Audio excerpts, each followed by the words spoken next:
1班2班负责公路，是，其余的人警戒侧翼。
部队是个炉子，你这浑身上下100多斤，甭管什么废铜烂铁，扔进去滚一圈再出来，那就得是块钢。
里头挡着，什么都看不清楚，不知道谁打谁，现在连个动静都没了。应该是打完了，也不知道谁赢了，地形不明，看不见，听不着。我要是敌人的话，就躲在林子后头，把公路封锁得死死，谁过去谁死。迎风山这个位置卡得太要命了，硬冲太危险，我建议绕过去。咱们已经绕了1宿的路了，再绕的话，恐怕会被堵在口袋里。50米原地警戒，其他所有人等候命令。高进、李长河，跟我走。是。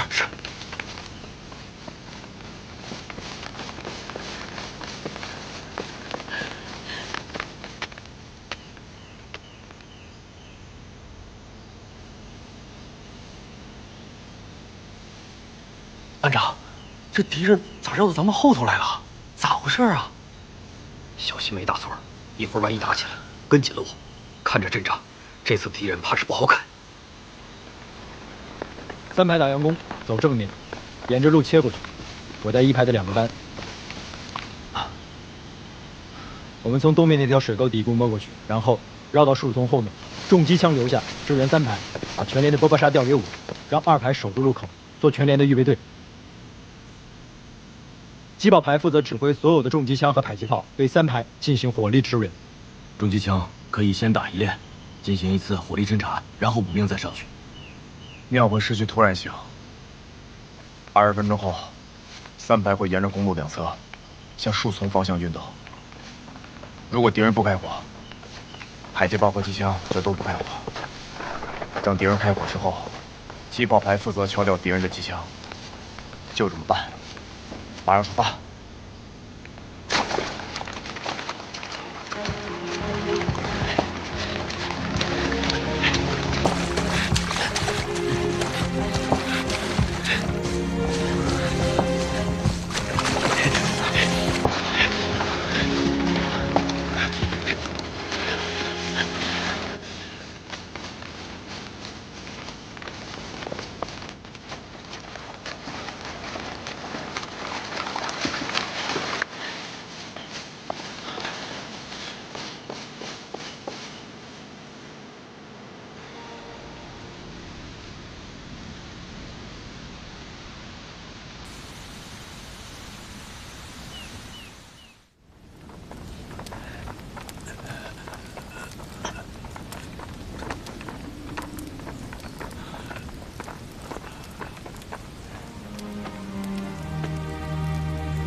小心点儿，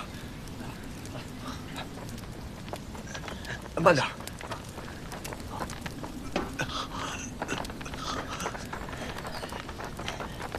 来，往这边走，小心点儿。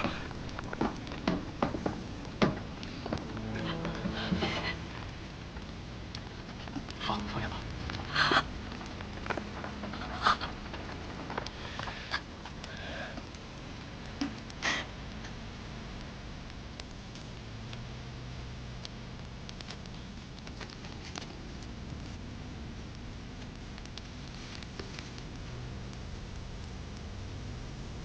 身上有伤吗？后面有卫生员。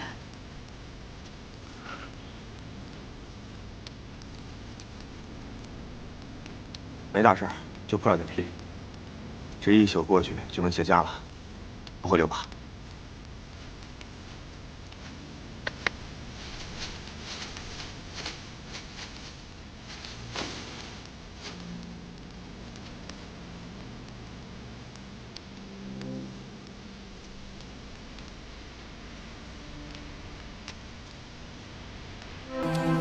你们人都在这儿啊？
认识啊？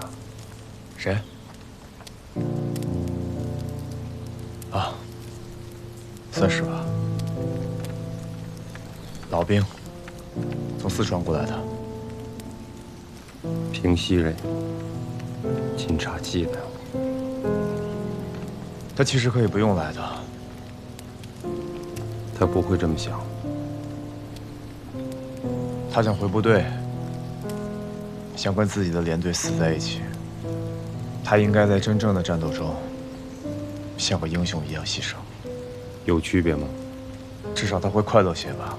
在战场上，你没有权利选择生死，但至少我们可以选择死的方式吧。你以为我们是为了什么而战斗的？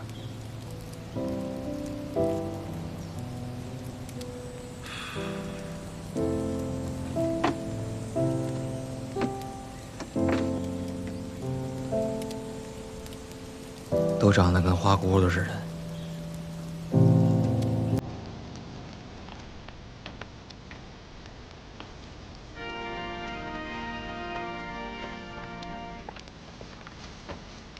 我爹是个铁匠，走乡串户，修修补补，赚的不多，日子还算过得去。关键是自由。华北事变，他被日本人抓到了矿上，然后呢？没有然后了。他死了？应该是吧。是生是死，什么时候死的，怎么死的，埋在哪儿，都不知道。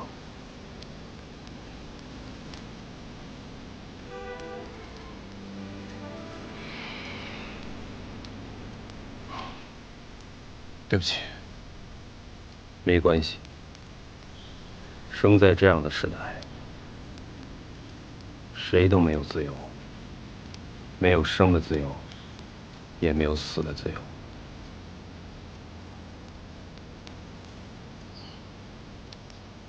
他其实可以选择的。他已经选择了。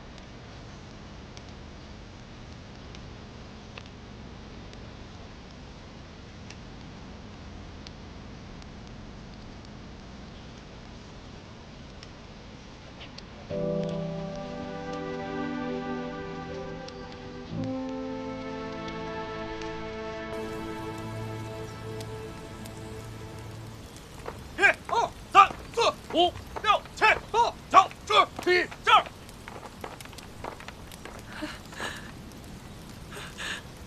队长，我怎么办？身上有伤吗？能走吗？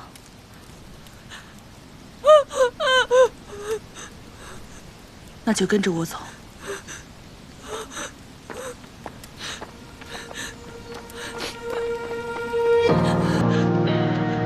站！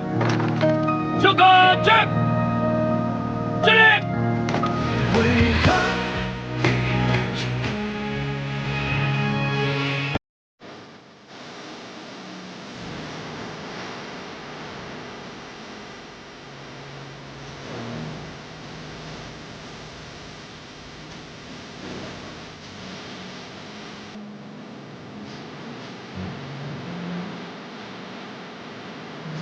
心去的光。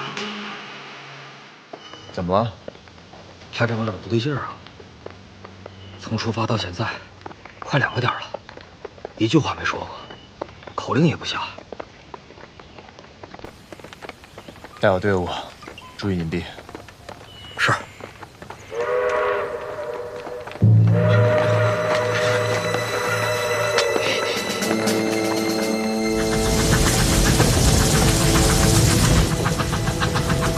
走，快走，快走！隐蔽。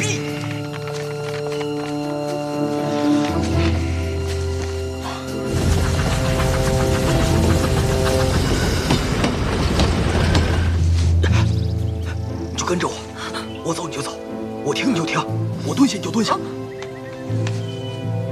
会用吗？老婆，有，给我把把波杀。是。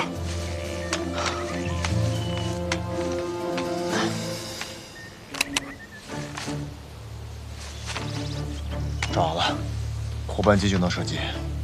记住了，我朝哪儿射击，你就朝哪儿射击。我要不开枪，你也不许开枪。明白？明白。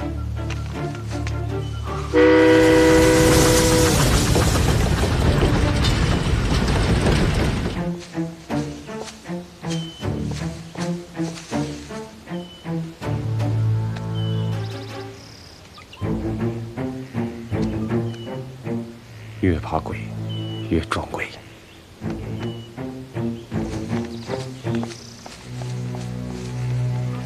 前面是个火车站，不小啊。红梅这是日本人修的，有几个大老美，2塔楼一边一个，一挺机枪。天桥上还有俩，地面上估计还有一个。地儿挺大，我估计屋里边里还有人。走。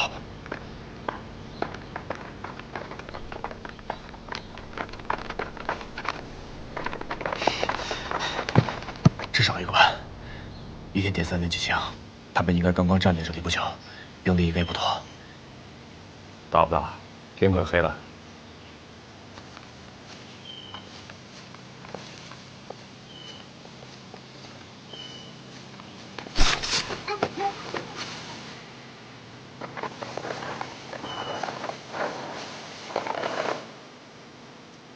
Hey! Who's there? George, is that you?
Help me.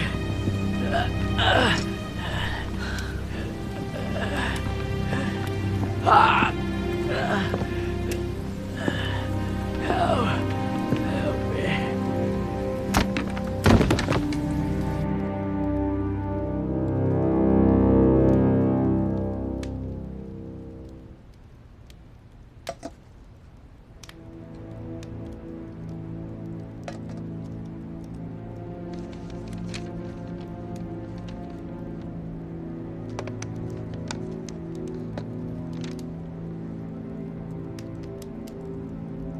明天早上6点半，有列满载的军列从这里通过，所以他们才会守在这儿。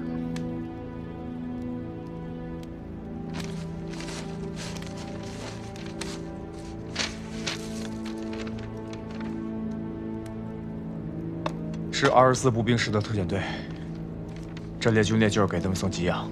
特遣队是个啥编制？一个团还是一个营？他们将近有800人。加强营？他们的长官叫布莱尔，军衔是中校，虽然只有800人，但实际配备了12辆坦克、8辆装甲车、4门自行火炮，还有18辆卡车。文工团白天遇到的，应该是他们的一个小分队。他们的任务是啥？沿公路快速推进，占领汉江以南所有的主要道路，封锁汉江主要渡口，建立防御工事。这是要包饺子。这并不是美军的惯用战术，应该是针对咱们专门制定的新策略。咱是以营连为单位，向敌后纵深进行穿插迂回。老美喜欢维持战线平整。现在这个特遣队，应该是带轮子的运动战。就是这个概念，以装甲化、机械化的小股部队单点突进，在我们的后方进行大纵深的穿插和迂回，破坏我们的撤离行军序列，在交通要道建立起坚固的支撑点，破坏我们的作战秩序以及建制完整，迟滞我们的行动速度，为主力部队的战略展开和歼灭行动提供条件。也就是说，咱现在就是人家罐头里的肉。你那还有水吗？我这还有。你们带吃的了吗？我不饿。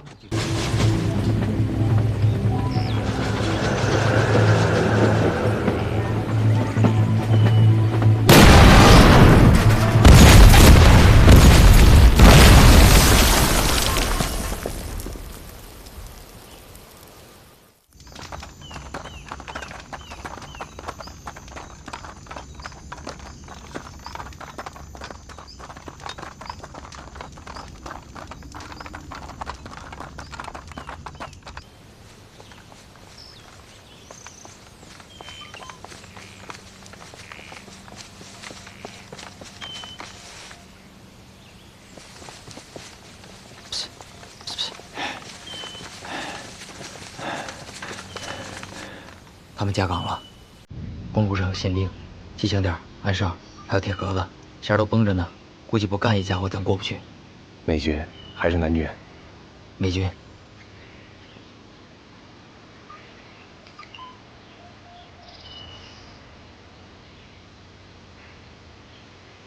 铁盒咋不动呢？美军专列备炸，应该是没油了。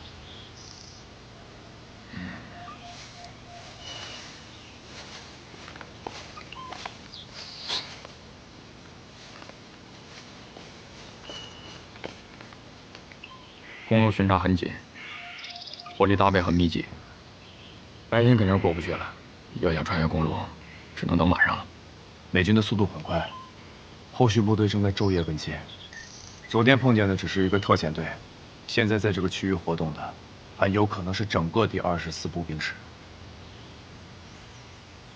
明天南军也会跟上来，他们有足够的兵力，把这里像篦子一样搜一个遍，连老鼠都逃不掉。要等到晚上，我们得在这儿整整待1个下午，太危险了。越靠近交通线越危险，越靠近难走的山区越安全。只要穿越这条公路，我们就离江边不到60里地，1个晚上最多能查。我们在美国人的鼻子底下，很容易被闻见味儿。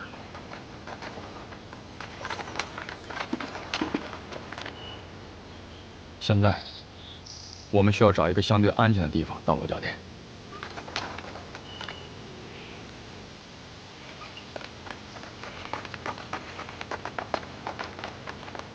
等到天黑，再返回来。往东南方向走10几里路，有一个老地方可以再用一下。那个地方敌人也知道。知道不代表进得去。4个轮子在那儿不灵光，得靠2条腿走过去。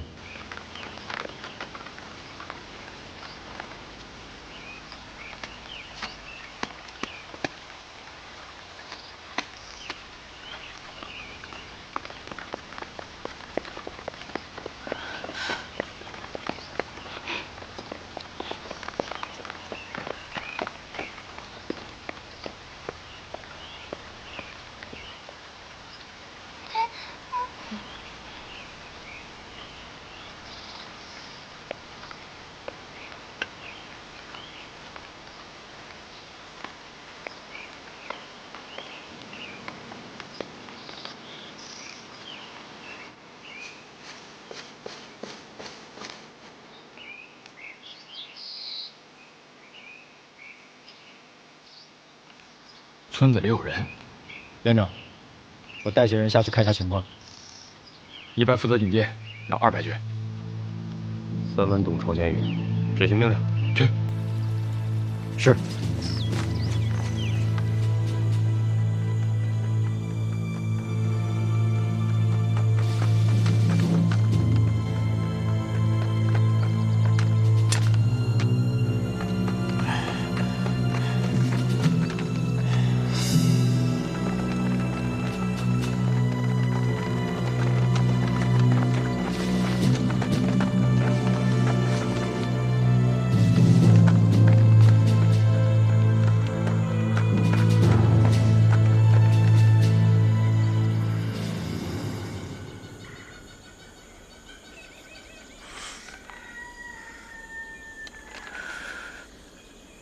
解除警戒。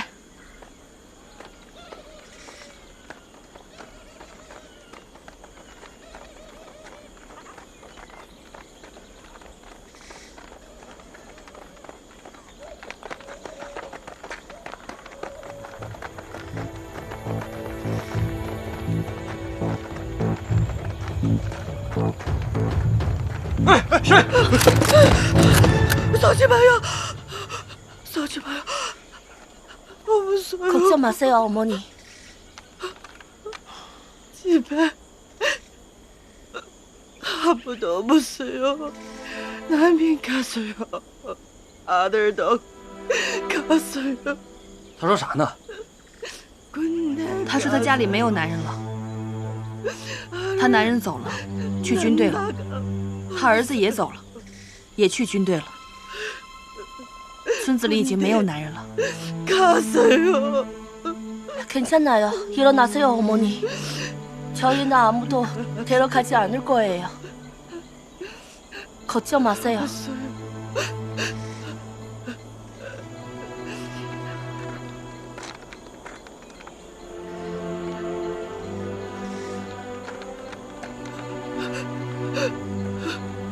없어요.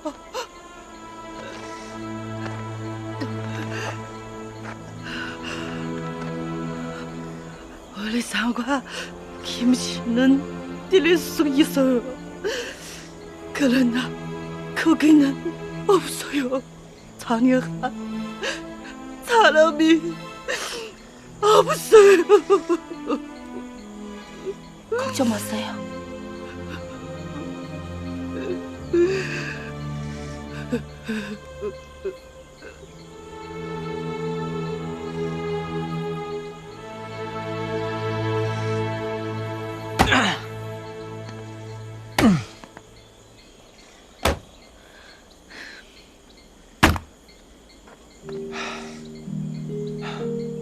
哎，这样太危险了，他们见过我们。如果美军搜索这个区域，他们会暴露我们的行踪。好好干你的活，用心点。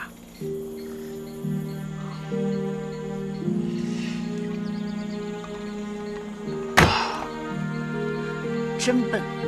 你用力的时候，胳膊要放松。劈柴劈柴是劈成块儿，不是砸成沫子。差不多得了。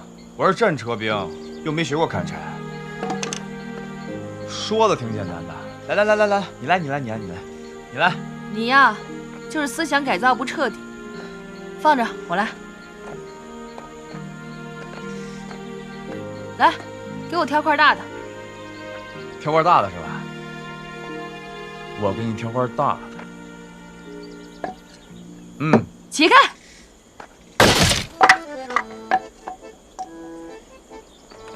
同志们，加把劲啊！哎，高处一共布置了4个暗哨，小心点啊！算上木头一共5个。但咱半夜就撤了，用不着这么密实吧？密实点好。走的夜路多，越来越怕鬼。老没脑子活，打起仗来可比鬼子机灵多了，稍微有个空就能钻过来。人家火力又猛，枪一响，炮弹就能飞过来。咱也不差。 现在不像过江那会儿，大家都蒙着，打糊涂仗。那个时候咱还能占点便宜。现在可不能指望着老美再犯轻敌的老毛病了。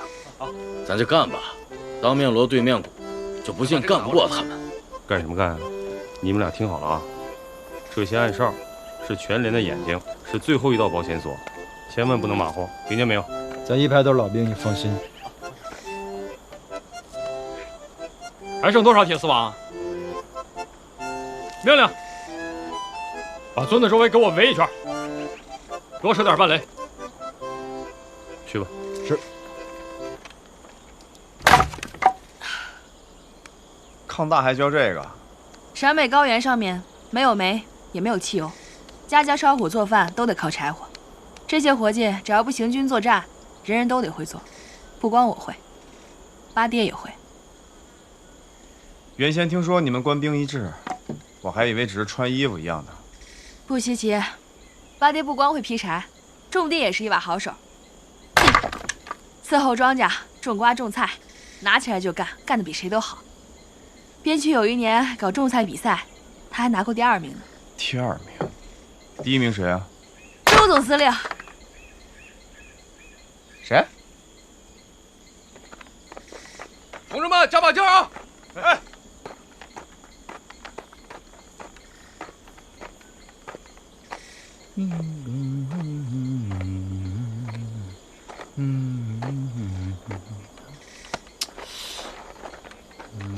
谁呀你？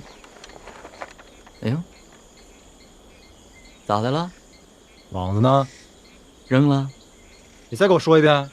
不是那玩意儿死着，不是铁峰，人老没用撤了，咱们扛着翻山越岭又不方便，我扔了。谁让你扔的？谁让你扔的？连长让扔的。出发的时候，连长说多清楚啊！人说轻装上阵，轻装上阵，粮食都只带几天的份儿。哦，不是，我带铁蒺藜干啥呀？咋的了？你急的？你咋不把那宝贝罐头给我轻装了呢？别老拿我罐头开玩笑。多大点事儿啊？是不是连长又要了？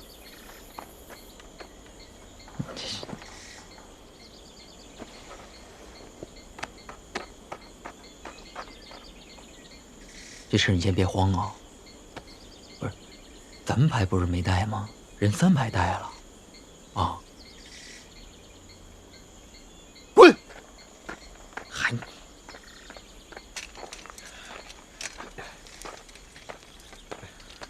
哎，小心点，别扎着。死沉死沉的。排长。这一排长纯粹欺负人啊！他凭什么给咱下命令？他也是排长，你也是排长，他一句话，咱们就颠颠的上赶着，又出东西又出力，连个客气话都没有。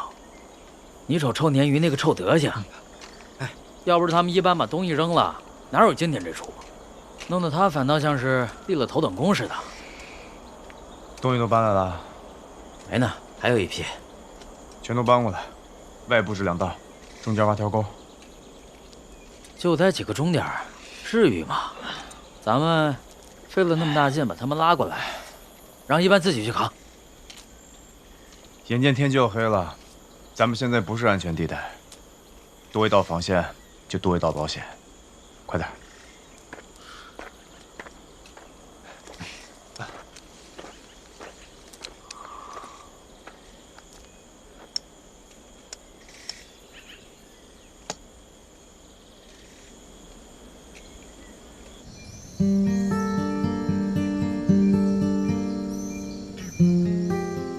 那次啊，我都以为我挺不过去了，当时伤得不重，就是怕发炎。后来啊，我们排长看了看我，让瞎子给我找药，找一种叫磺胺的，就是一种消炎药。你们排长原先是我们队长？不是，哎呀，我记岔劈了。我们那排长不是现在的排长，我们那排长啊，这当时受伤了，所以3文姐才当了我们的排长。是3排长？对，就是现在的3排长。哎，别说啊，你俩还挺像的。他是那边的人，你俩都会说洋文，都那么洋气。当汉奸的人才会说洋文。我不准你那么说我们排长。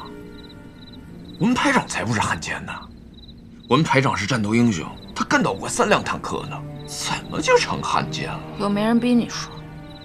我不是这。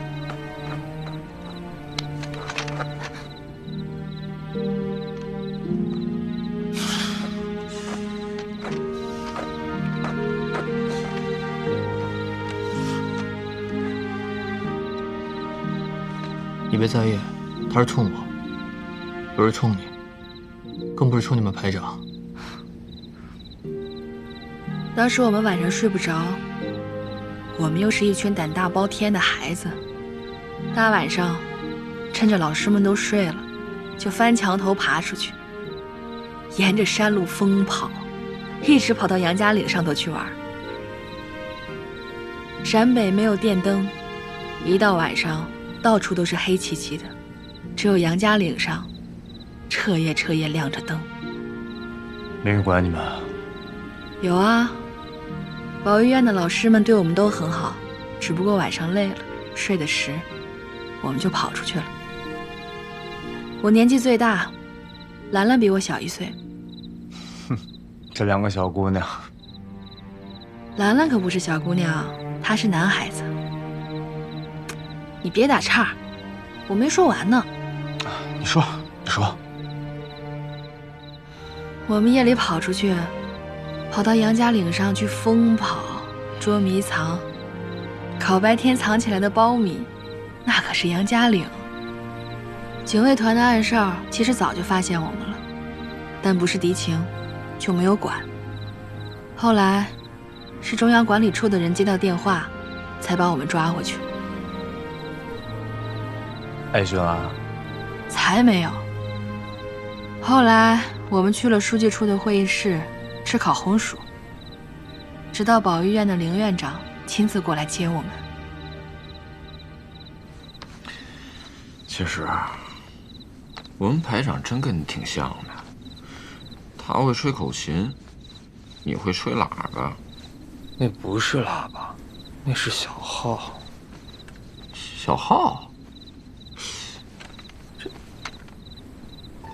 这是小号啊！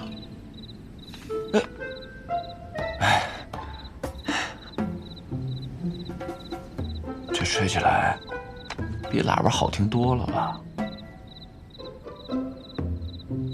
你看啊，这个是号嘴儿，这个是号管，这个是调音器，这个小号呢，它有很多种音调。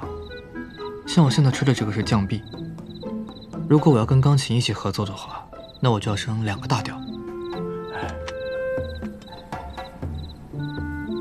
回去以后你能教我吗？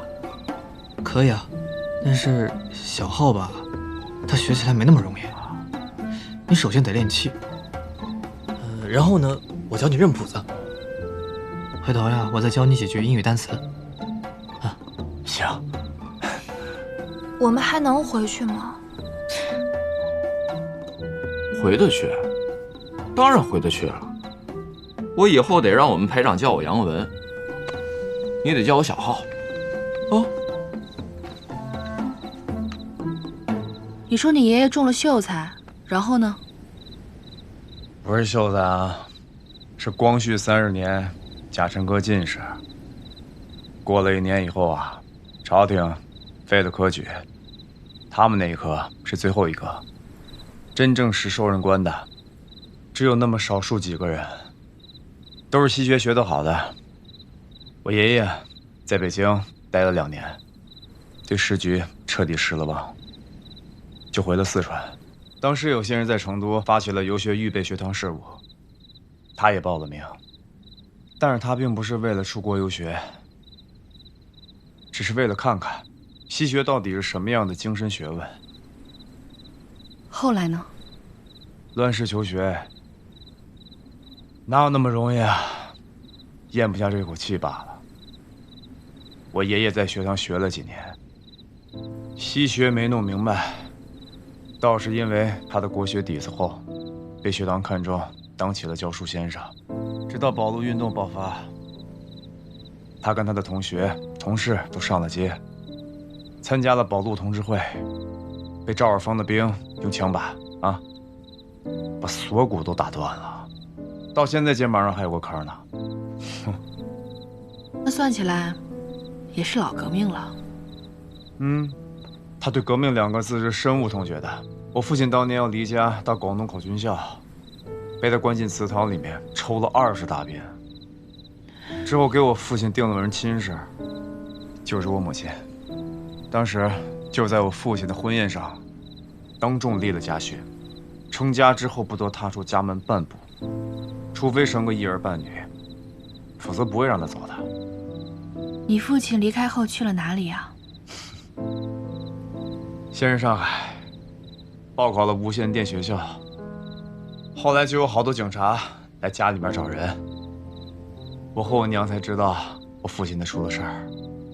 我7岁那年，他突然捎了一封信回来，说是和一个姓李的先生去了东北，他死在了老爷岭。日本人砍掉了他的头。46年我去过牡丹江，曾经去找过他的坟，可惜无论我怎么找都没能找到。所以高考后我报名参军。我爷爷虽然心里不愿意，嘴上终归没说什么。怎么了？接着说。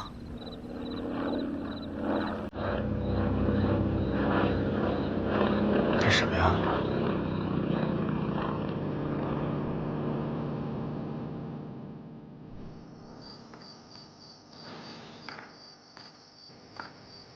伞兵？就是伞兵。之前俘虏那个算吗？那个是飞行员，属于空军。美军的伞兵属于陆军序列。确实是陆军。郭汉江之前发的册子上写着呢。美军的伞兵又称空降兵，其实就是用飞机投送的步兵，以连为基本建制。一架 C-47运输机可以运输一个排，3架运输一个连，向指定地点投送一个团的作战需要30架飞机。那刚才飞过去的，是送伞兵的飞机吗？应该是。有多少架？从声音上判断，应该是1到3架。能干什么呢？一个排不是，最多一个连，还坐飞机来，想干啥？战略层面的空降作战，投送兵力至少是一个团，但投送的地点应该是我军的后方，交通要道。投送应该是一个排，或者是一个连，而且是交战的区域，但只有一个可能：特种作战。特种作战就是以小队的方式对目标进行干扰和攻击，属于战术层面的空降作战，有点像游击战啊。这老美是想学咱们。我想明白了，估计是咱们今天早上伏击了运输补给的军力，敌人觉得这个区域不安全，猜测有咱们的小部队在这边战区活动，就把这个伞兵派来了。小伙，集合1排，搜山。是，全体集合。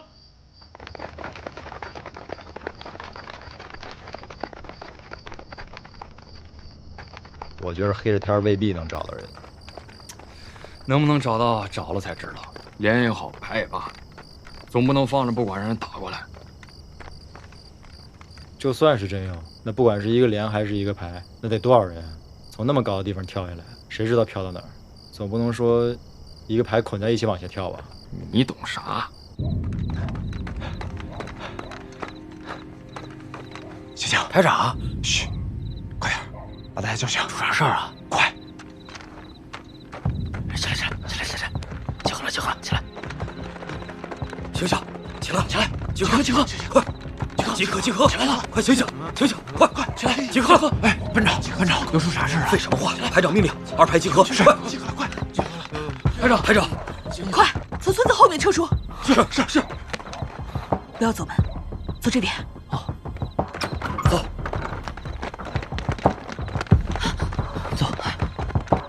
快！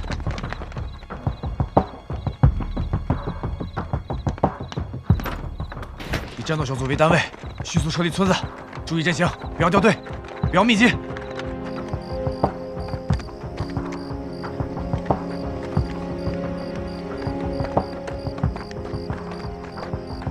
连长，人齐了。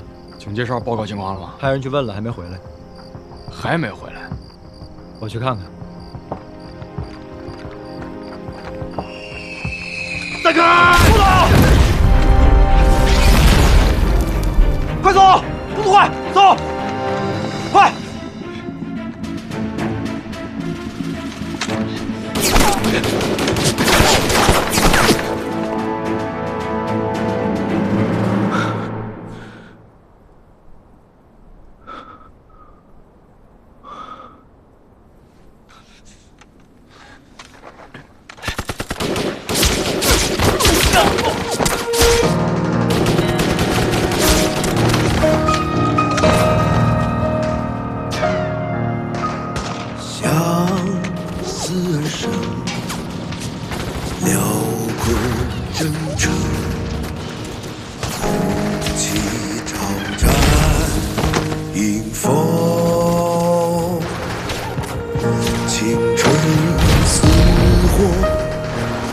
热血歌声，纵横沙场的旋律，那是凯旋的冲锋。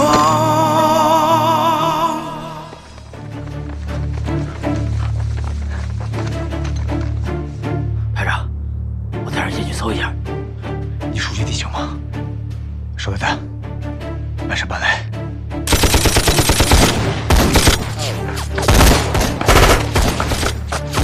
大桶！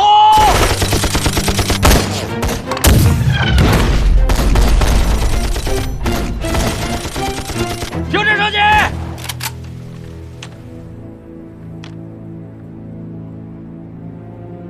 ！200米达警戒，清点伤亡人数。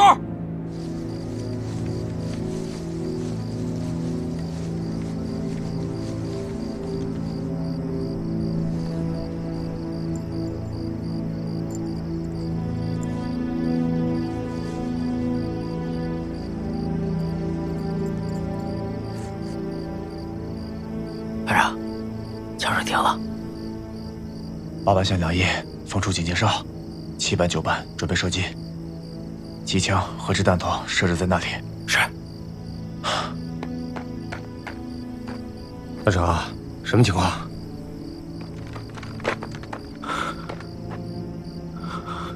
排长，这台报告伤亡，1班4个，3死1伤，2班7个。 4死3伤，3班4个，2死2伤。大坤子，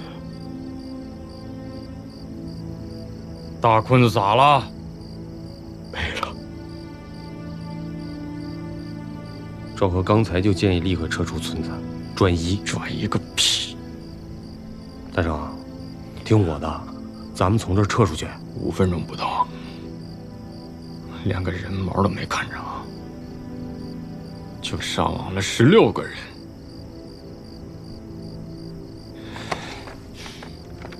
2排、3排部署阵地，1排能动换的跟我走，老子倒要见识见识，这个反兵到底是长了3只眼睛还是6只手。走！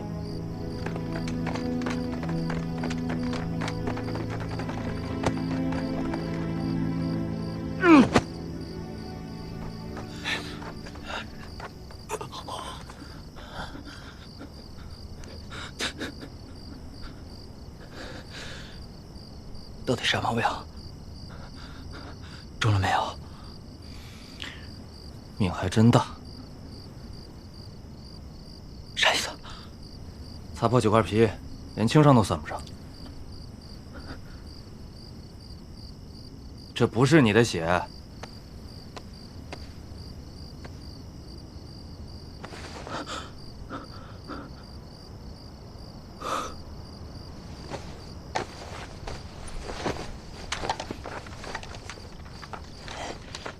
站住！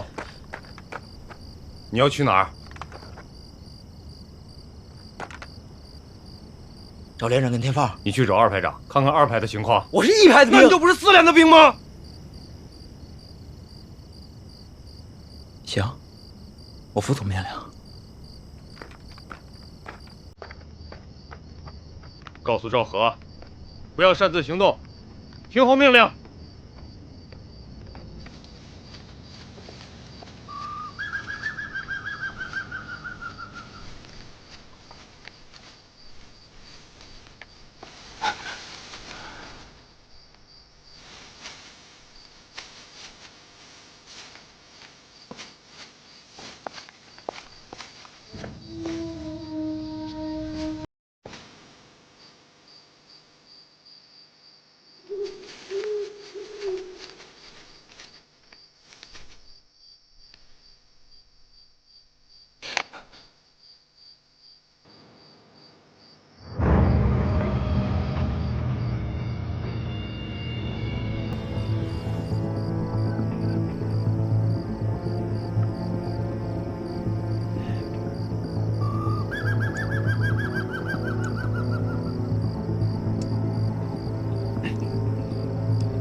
不管发现啥，都留点神，别轻易举动。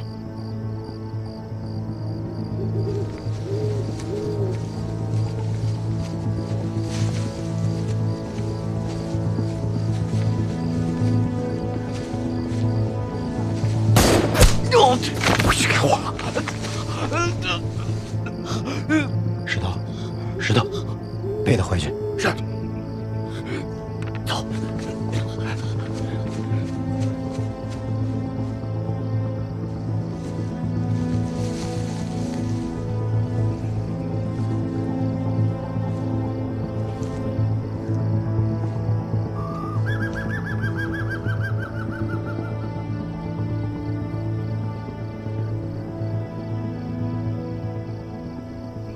这伙子老美有点邪乎，大家一定要倍加小心。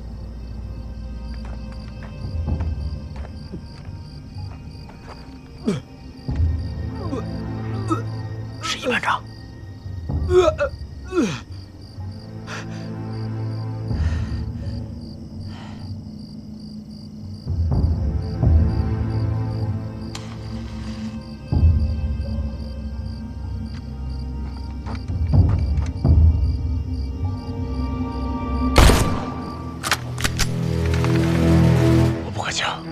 谁都不许开枪。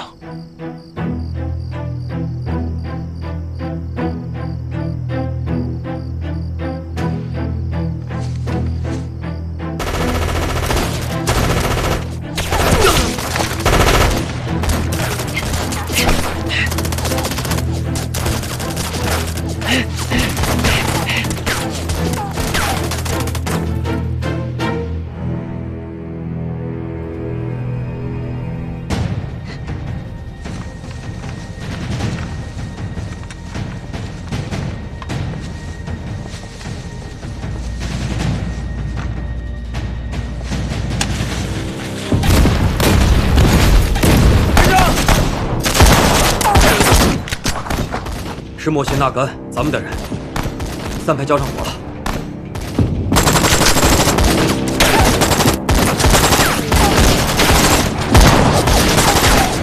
水手上击！去找人去看看一班长。其他的人，跟我进去看看。给我一支波波沙。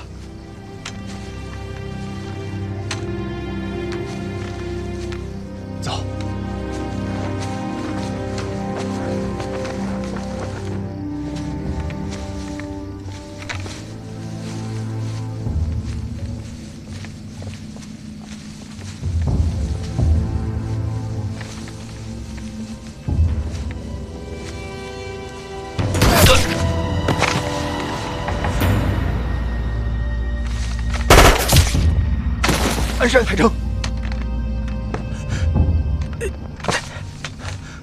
班长，没事吧？没事。你呢？我也没事。娘的，这帮鬼子邪了门了。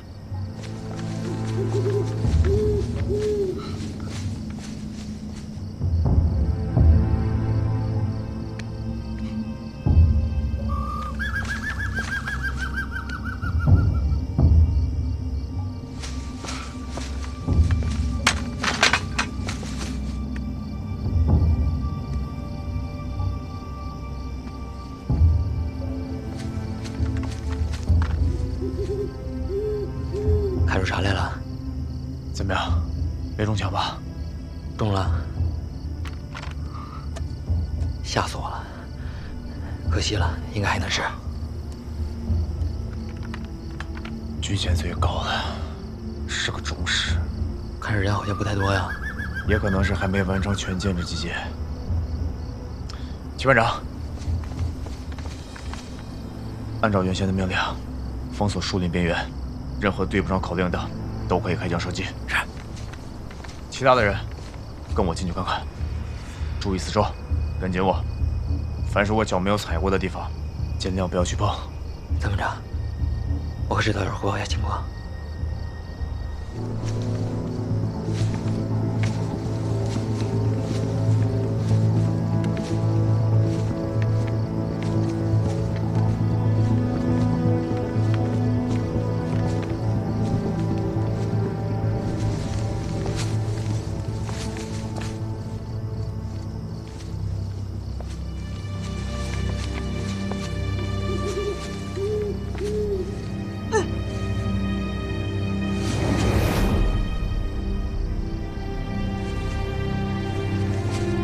双子，活着吭一声。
他受伤了。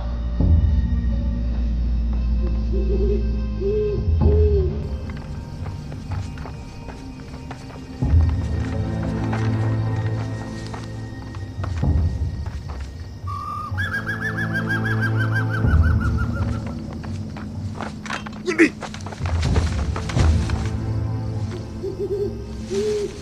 口令！鞍山！海城！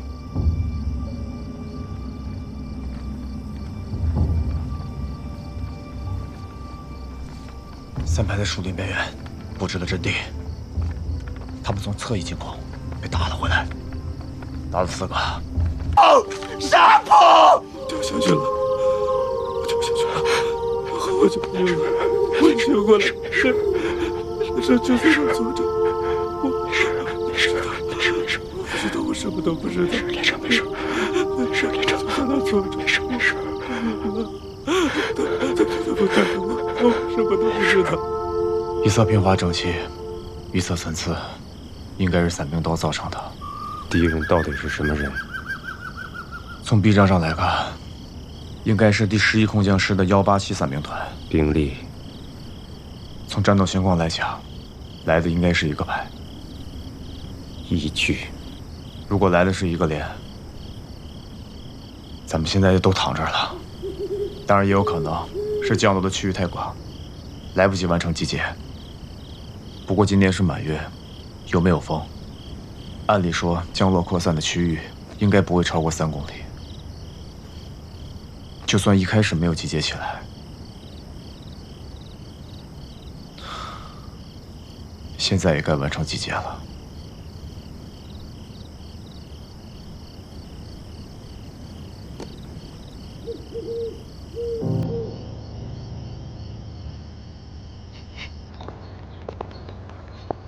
既然来了，那就放宽心，没啥丢人的。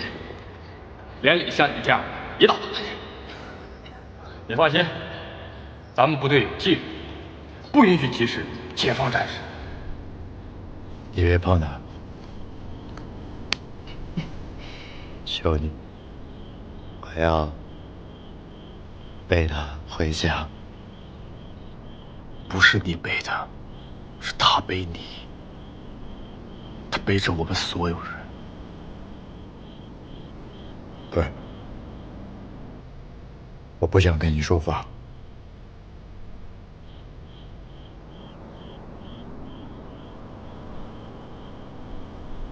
这里所有人都把他当哥哥，他不是你一个人的，别那么自私。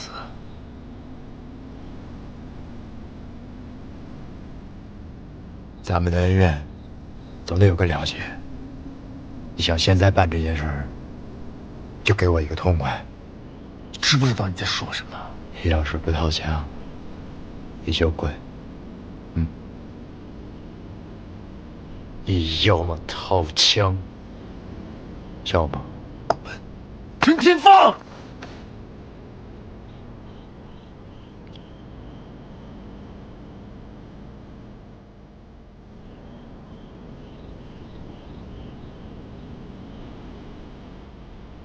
连长已经牺牲了，他尽了他的职责。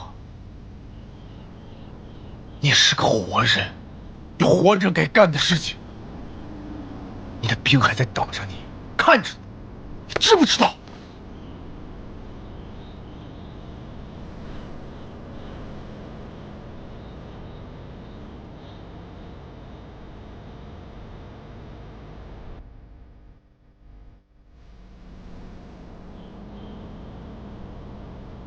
我做不到。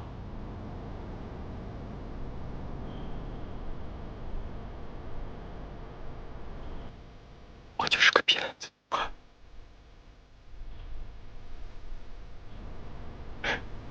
就是骗子，大骗子，大骗子。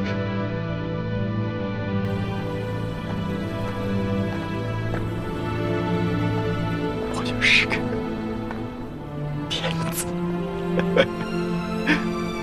周和，跟我来。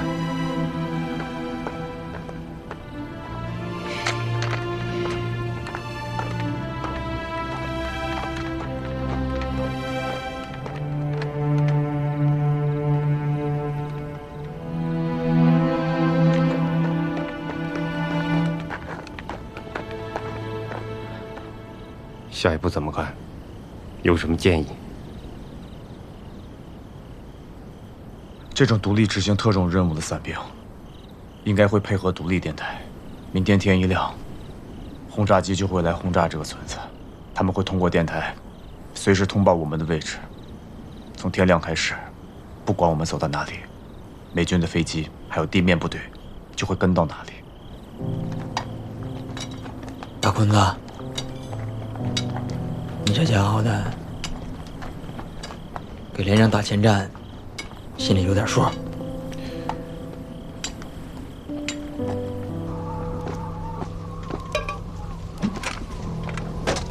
这受这么大罪，看现在成啥德行？不吃点体力能好？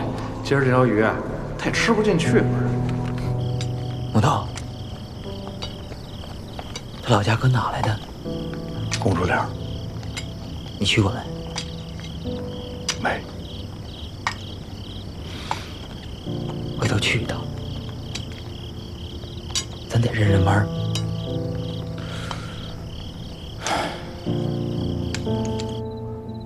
这支美军的侦察队行动速度很快，熟悉密林深山的作战，我们人数多，又带着伤兵，行动起来肯定要比他们慢。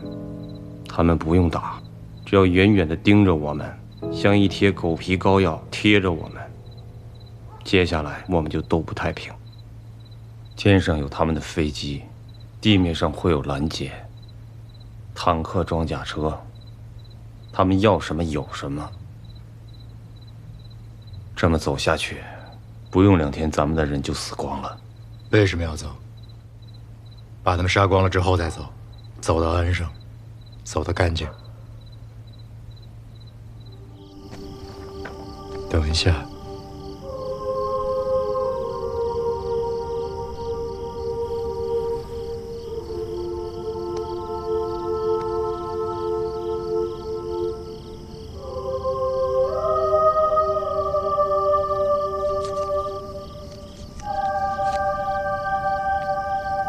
这个时候是意气用事的时候吗？刚才那一仗，你们一排牺牲了17个人，重伤4个，还把连长搭进去了，你们只剩下了10几个人，怎么打？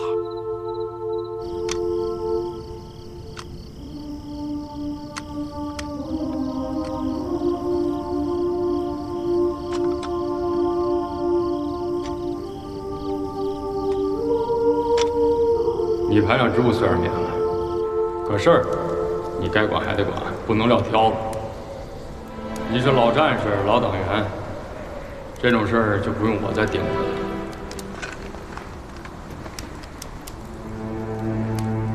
了。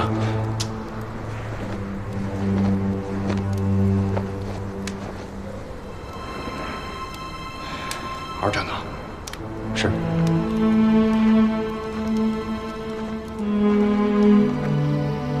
大成哥，鸟儿顺，这些东西归我了。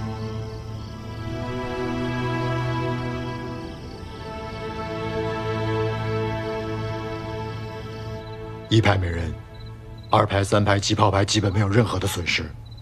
其实天放说的道理是对的，与其被这个膏药贴的难受，还不如我们自己动手把它撕下来。可现在的问题是，就算我们想跟他们拼个你死我活，得看他们愿不愿意。如果按一个排来计算的话，一部电台需要2个人，一门迫击炮也需要2个人。敌人死了5个，受伤的只有1个，一个伤员最少有2个人照顾。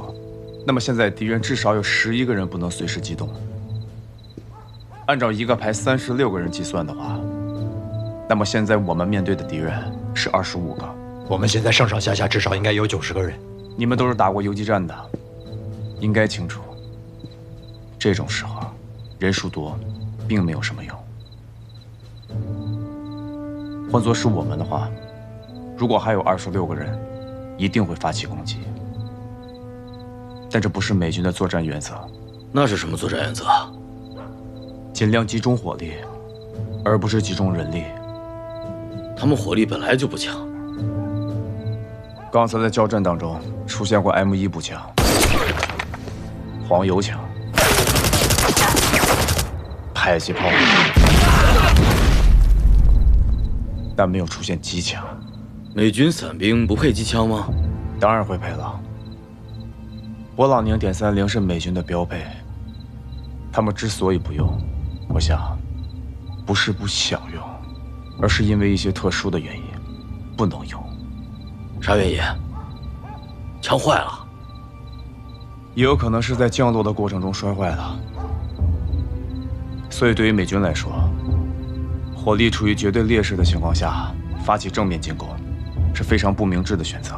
为什么？因为不值得。美军的优势是强大的低空火力，拿步枪和我们互射是效率最低的战术。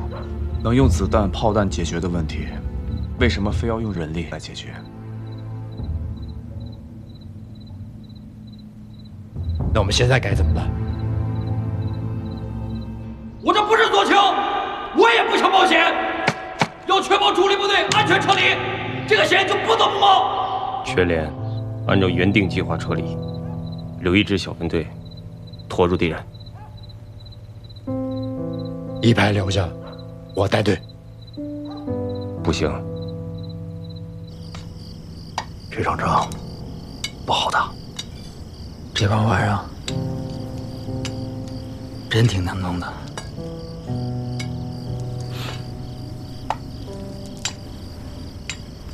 一排就剩1个班了，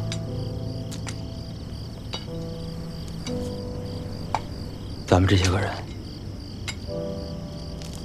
得看人家的脸色。一排一共还剩下11个人，对方有25个人，就算是伏击作战，也不可能拖多长时间。指导员，你现在是代理连长，是全连的主心骨。连长没了，你现在要留下来，你告诉我，谁带全连撤离？如果你还知道我是连长，就不要再质疑我的命令。现在是在开会，不是在最后下达命令。2排、3排机炮排建制完整，我们现在应该做的是保存有生力量。1排是整个4连的老底子，这件事就应该交给1排去做。我再重申一遍，留一个小分队打阻击是为了迟滞敌人，你不合适，明白吗？明白。那2位啊，我插句话，其实阻击是没有用的。如果美军这支小分队目标明确是我们的话，不管我们派多少人打阻击，他们都会跟着我们大部队。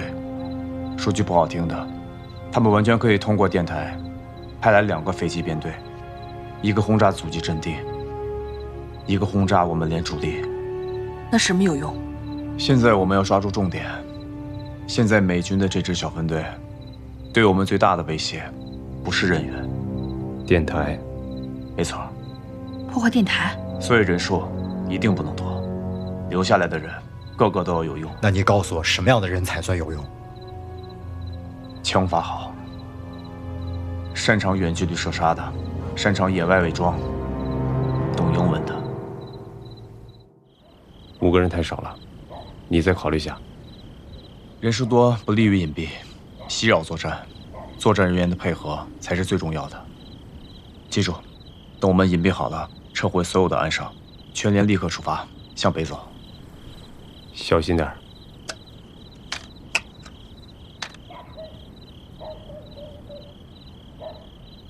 真没了，本来仨打漏一个，不让你给吃了吗？一个就够了。少废话。三姑娘，遇到事儿机灵点。替我照顾好2排的人。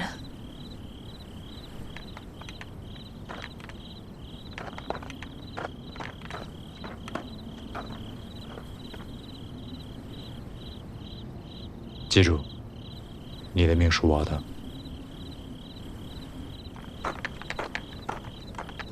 一定活着回来。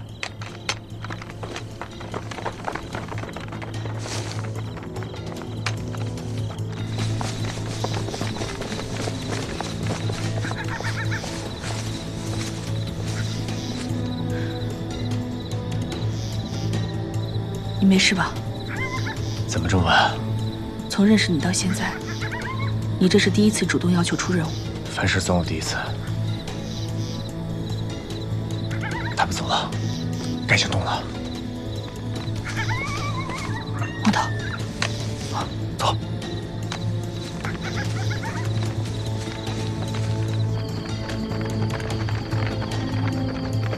1排这次伤亡太大，军心士气你要多留心，让鲶鱼断后，不要有人掉队。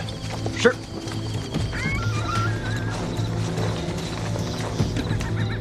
情况怎么样？这里和村子之间没有开阔地阻隔，是最安全的通道。这一区域我和3班负责，木头负责我们的侧翼。明白。魏红和沈平去制高点，找一个能看到村子的位置，监视敌军大队。行动。明白。明白。3班，当心点。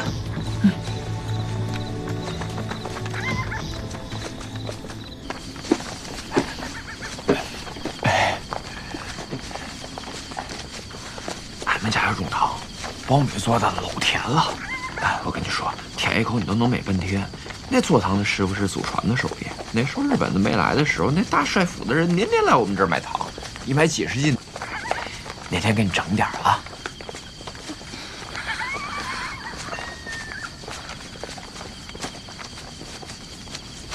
怎么了？咋的了？来，哎，扎脚了？我肚子不太舒服。你拉肚子了？他来例假了。啊？我去处理一下，几分钟就好了。哎，这。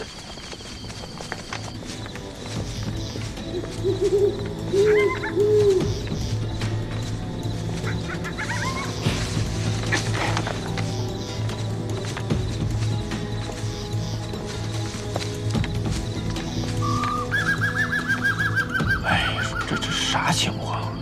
这咋去那么长时间呀？啊？女人嘛，就是麻烦事多。我去看看。哎，我跟你去。干啥呀？你去干嘛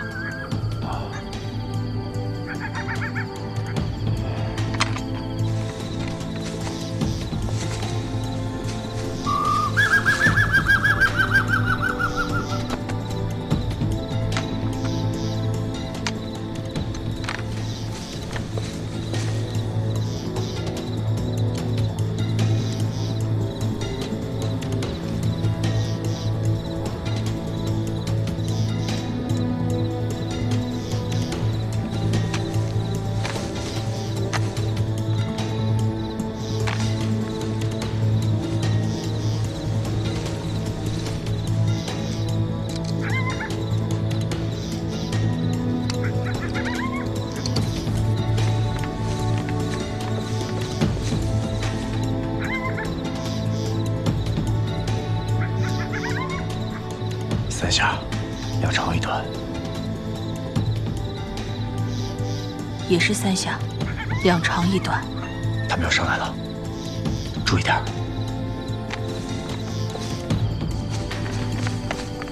团长，怎么回事？这女同志方便的，咱也不好催啊。不知道打报告啊？跟上啊！啊，走。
加快速度，注意脚下不要摔跤，快！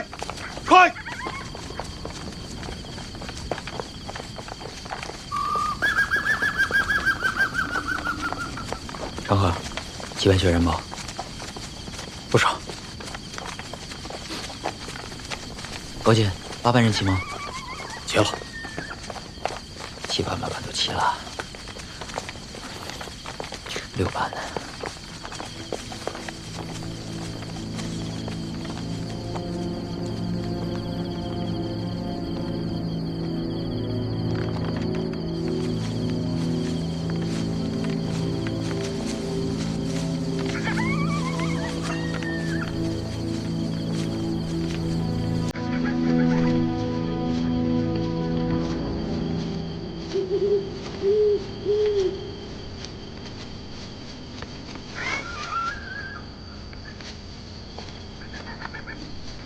到底在哪儿啊？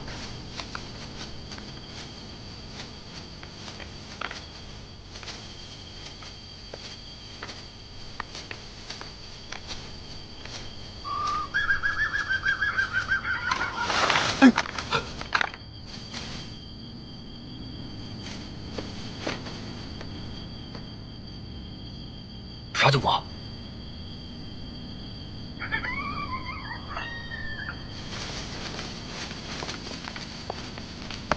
哎，亮子呢？和班长在一块儿呢。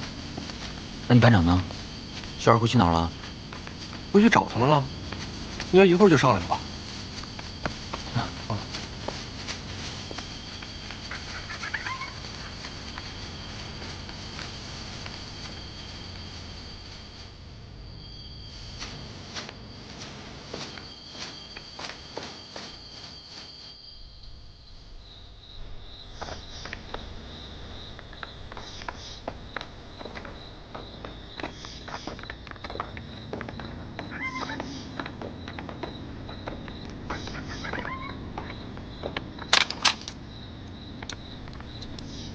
you fix it? The wind was too strong when we landed. We lost the gear part. Got to find it to fix this. Keep in contact with Boar to let them. Stay alert!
There's no one here.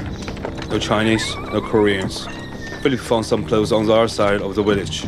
Korean women's clothes. They run away in a hurry. They should not be fast. We might be able to cross it. We might be able. They're not our objective. The Chinese left in order. They took their wounded. So, they won't be very fast. But they will be able to cross the road before sunrise. 背电台的不在里面。 No, the machine gun needs to be fixed. We stay here. Tell Lei to take the high ground for the signal. Have them ready to tell General Brown our position. Request that they put a barricade on the road before the 这里的 sunrise. 地形会阻碍无线电的传播，他们得找个消化好的地方。 I need you to plant landmines everywhere we're not patrolling. Copy? Yeah, copy. They will follow the trail the patroller left us. Dismissed.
我怎么警戒？看见活动的东西漏话，知道不？那我要打了自己人怎么办？你废话怎么那么多呢？天快亮了，你注意安全。那您小心点儿。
吃啥呀？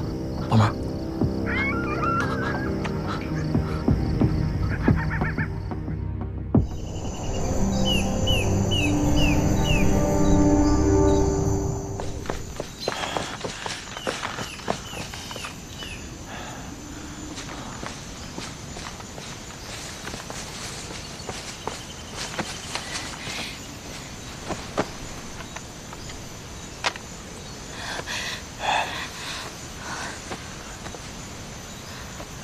真是长能耐了啊！想娶媳妇儿，等回去再说吧。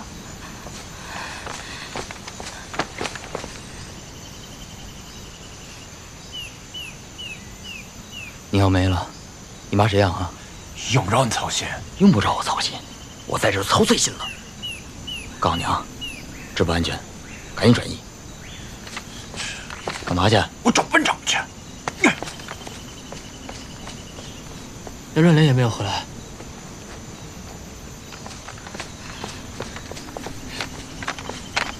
回了火吗？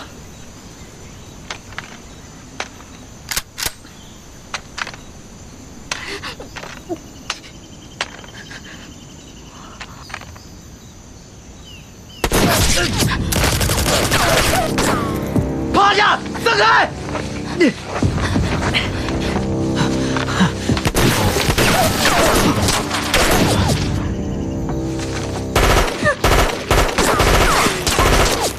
Coming. Headquarters coming. Will there be any air force backup lost?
什么情况？娘子，在树林里，掩护我！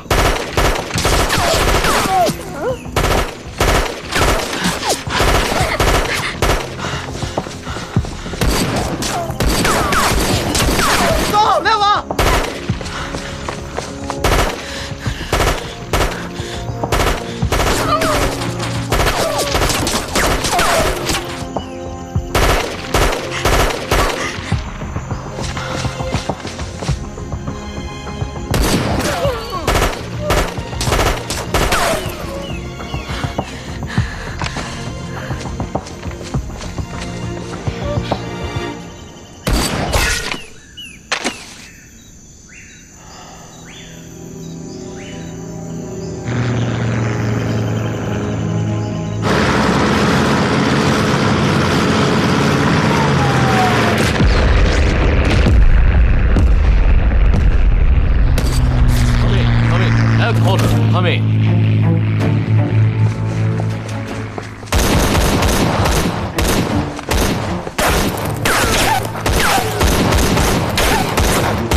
Leader and one still behind.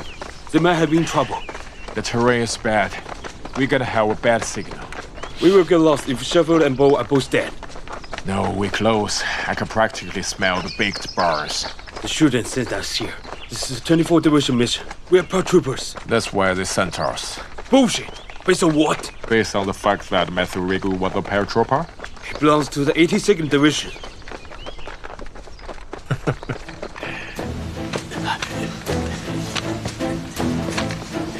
这边，坐。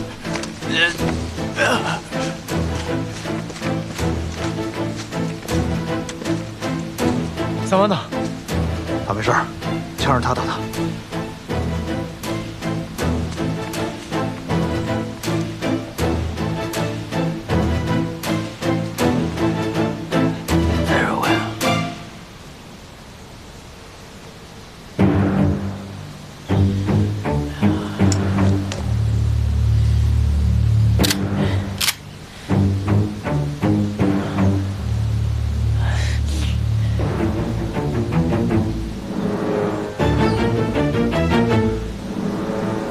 狙击手埋伏，是任务，也是陷阱。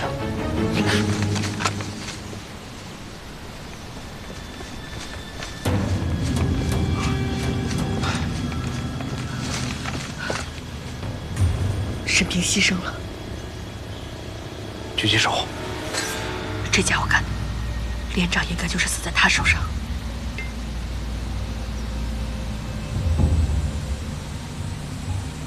下一步怎么办？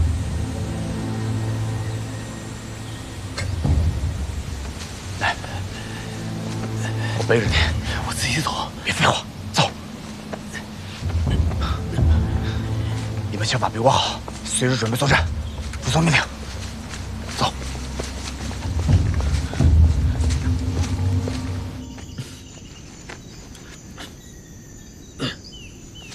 我背着你吧。给我。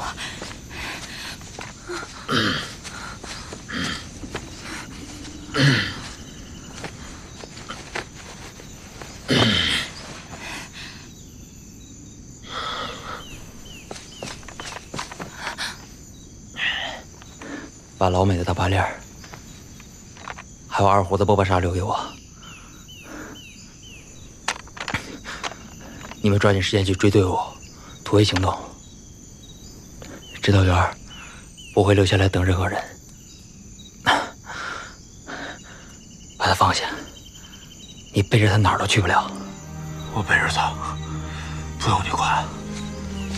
亮子，你听我说，我在这是班长，你是战士，你必须服从我的命令。亮子，我好好说，我好好说，行吗？你把他放下，带着这几个活的往北走，能走多快走多快，1分钟都别耽误。执行命令。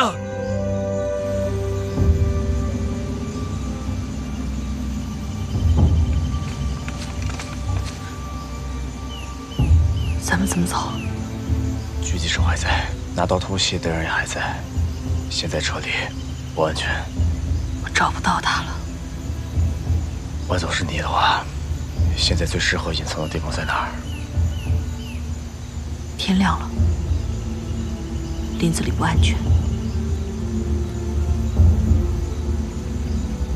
说的没错。他知道我们还在。得先想一个办法，把这个家伙引出来。他应该就在村子附近，或者更靠里一些。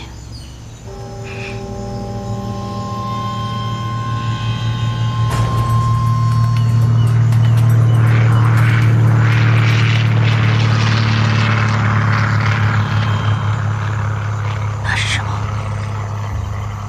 武器，或者补给，反正不是人。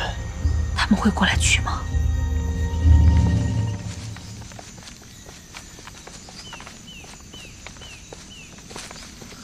我发现你这孩子呀，你这脑瓜子从小到大就没聪明过，就你这样还参军呢，还野马，还想入党，你这辈子都没戏。